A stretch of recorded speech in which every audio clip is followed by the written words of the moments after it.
The Barbados Tourism Authority is on a major quest to plug the hole expected with the pullout of American Airlines from Barbados in January, the height of the winter tourist season. But the BTA's president and chief executive officer, Urban Cumberbatch, is revealing to CBC News how they plan to fill the over 50,000 seats which American brought to the island from JFK in New York. Shane Seeley has the story.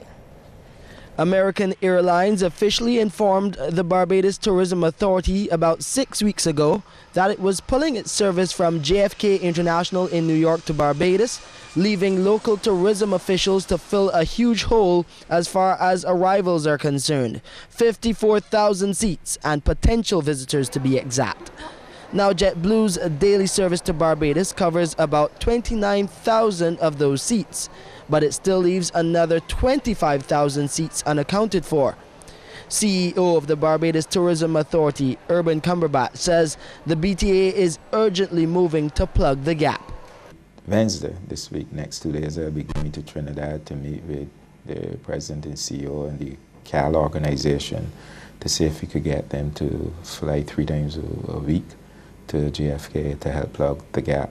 Although JetBlue will be putting on extra capacity because of the planned pullout by American Airlines, we still had a shortfall of about 25,000 seats. So we're hoping to plug that gap with CAL. And Mr. Cumberbatch says the BTA is also approaching other airlines to ensure that the JFK hub is adequately serviced. We are also talking to Delta, we are talking to US Airways, we are talking to United, we are talking to Sun Country Airlines, we are talking to a lot of different people to make sure we plug that gap for the winter. American Airlines will service Barbados daily non-stop out of JFK until January 14th next year. However, AA will continue its daily service to the island from Miami International.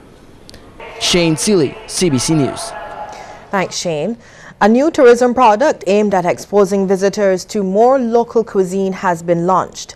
It's called the Bajan Way and was launched recently by the group the West Indian International Tours. Minister of Tourism and International Transport, Richard Seeley, says the product is a prepaid voucher plan which fits perfectly into the all-inclusive island package. It will allow visitors to pre-order a Bajan meal when they book their vacation to the island. The voucher programs, the beauty about them is that the spend is here. So you have a value added and the spend is in the economy. So the Bajan Way fits in perfectly with the thinking of the island inclusive, as well as the other voucher programs and so that may exist. Managing Director of West Indian International Tours, T.T. Kerr Axelson, says the Bajan Way will also be marketed regionally. Barbados is an island. It's not the most reasonable destination in the Caribbean, as we all know, but we tend to represent quality, and this is indeed an opportunity to showcase our fantastic infrastructure, the people, and all the terrific little businesses throughout the island. The St. John Polyclinic is now expected to be open to the public by the start of the new year. Confirmation of this from Health Minister John Boyce in his address to the St. James South Constituency Branch meeting yesterday. He says the plan was to have it open for independents, but explains that there is still some work to be done. Minister Boyce also revealed that a new general hospital will not happen for at least another 4 to 5 years. But the health minister says government is still actively looking at prospects for constructing such a facility. He explains that a number of issues must still be discussed at Cabinet before moving ahead in this regard. We know that building a new hospital is years away. The final sort of opening of a new hospital is at least 4 or 5 years away. So even if we start work now, today, we've got to go through periods of study. We've got to go through environmental impact decisions. We've got to look at the whole financing model. And we've got to be ready to build a hospital and move the Martindale's facility into any new site that we should decide upon.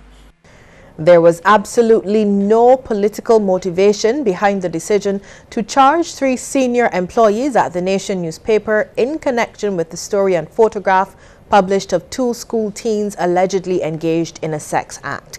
That assertion from Industry Minister Donville Innes as he publicly criticized an article in the Sunday edition of the Jamaica Gleaner.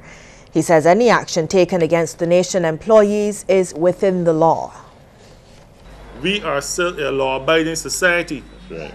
The Director of Public Prosecution is not under any political dictates from anyone. We have a very independent judiciary. As a matter of fact, they're on the Democratic Labour Party, there are members of the Democratic Labour Party that have been prosecuted and persecuted. And I cry shame when I can see an editorial in one of the leading newspapers in the region sought to give the impression, in defense of their colleagues in Barbados, that there may be something political about it and the government of Barbados is seeking to stifle and muzzle freedom of speech in this country. Barbadians made their choice of leadership when they voted the Democratic Labour Party into office in February this year. And Finance Minister Chris Sinclair says that choice should be respected. Mr. Sinclair says the Democratic Labour Party knows defeat, having lost 3 straight general elections, the worst being in 1999. He says, however, while the party worked to reorganize itself as a viable alternative, it always respected the will of the people.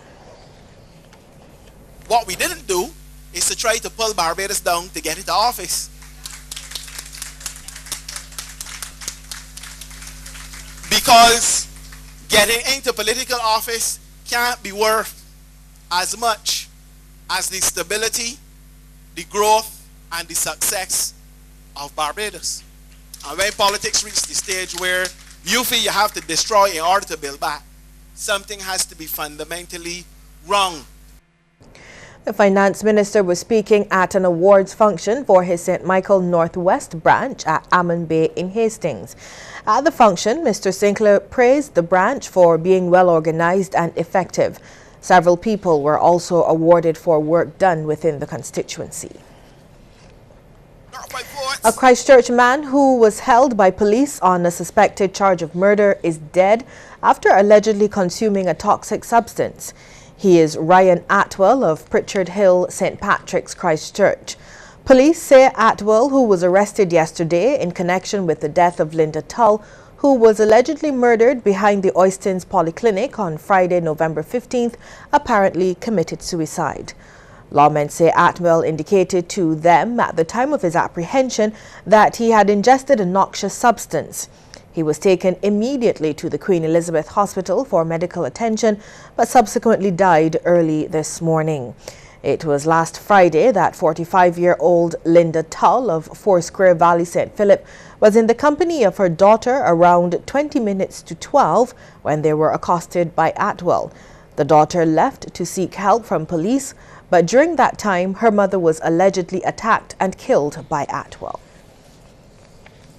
Barbados has recorded another road fatality. Dead is 4-year-old Shakoya Ford of Hanson Hill, St. George. She died at the Queen Elizabeth Hospital last night after being hospitalized with head injuries last Thursday.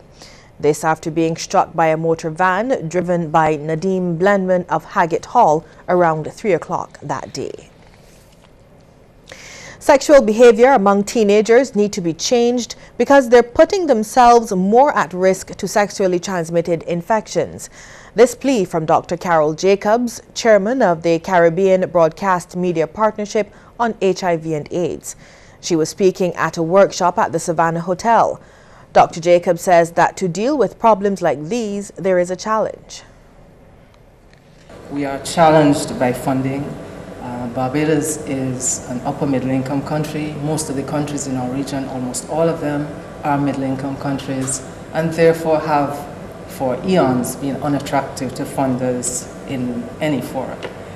Add to that now, though, the high cost of our inaction in any of these challenges, and particularly in HIV, and we are looking at a serious issue.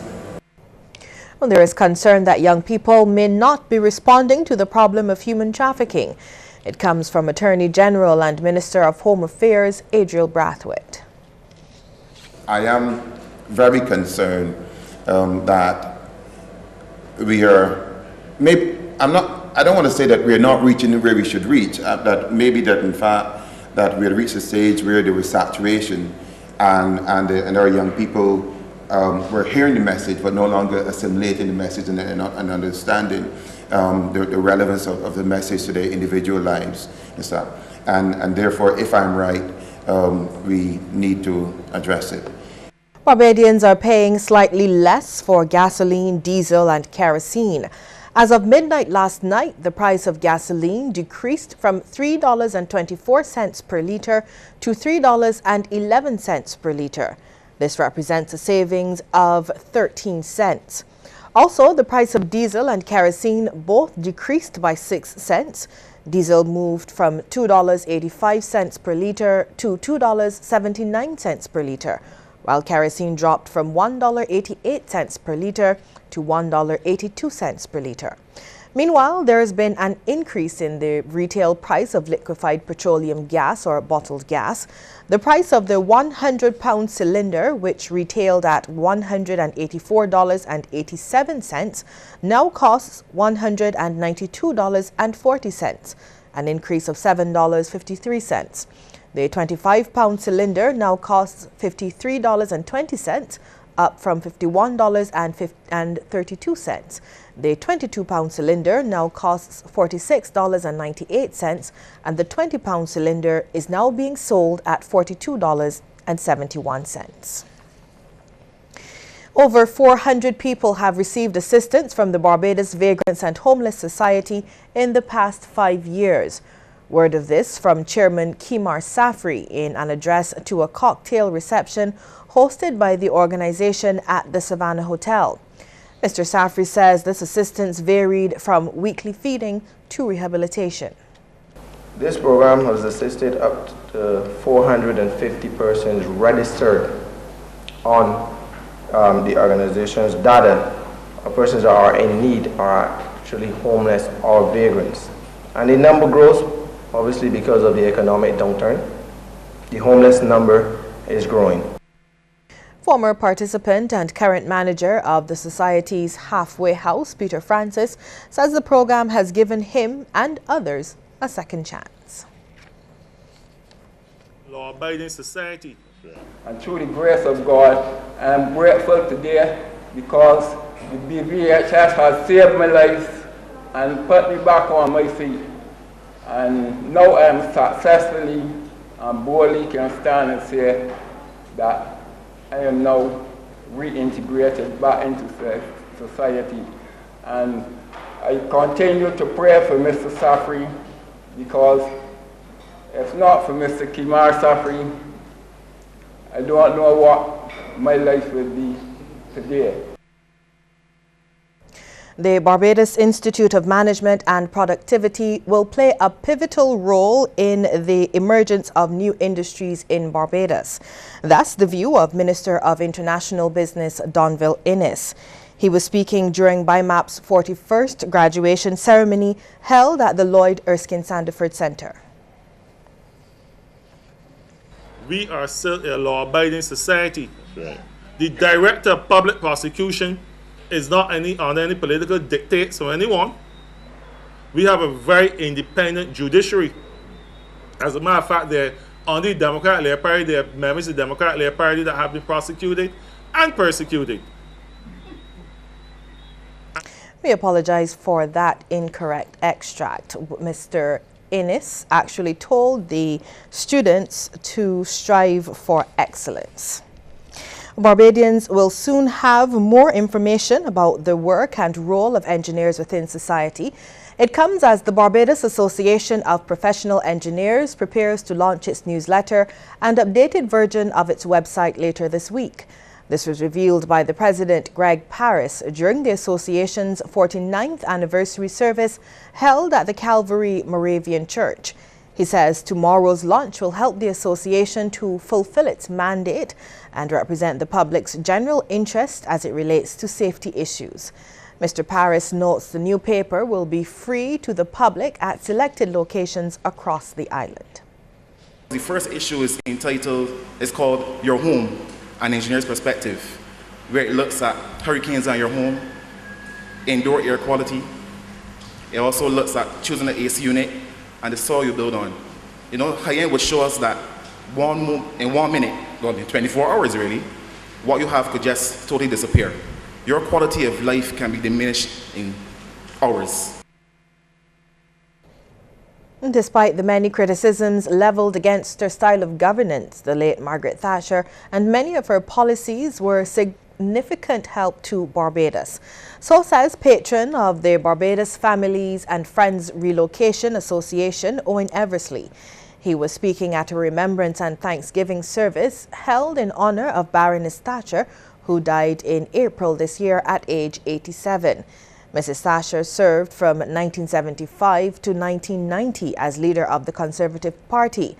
Mr. Eversley says Barbadians, more than any other Caribbean nationals, were able to benefit from a special migratory period initiated by Mrs. Thatcher. 1955 onwards, the Conservative Party, of which Baroness Thatcher was part of, opened the door for all of our nurses to go to London. London Transport, the only Caribbean country that persons were recruited for London Transport. British Rail, Lions, etc.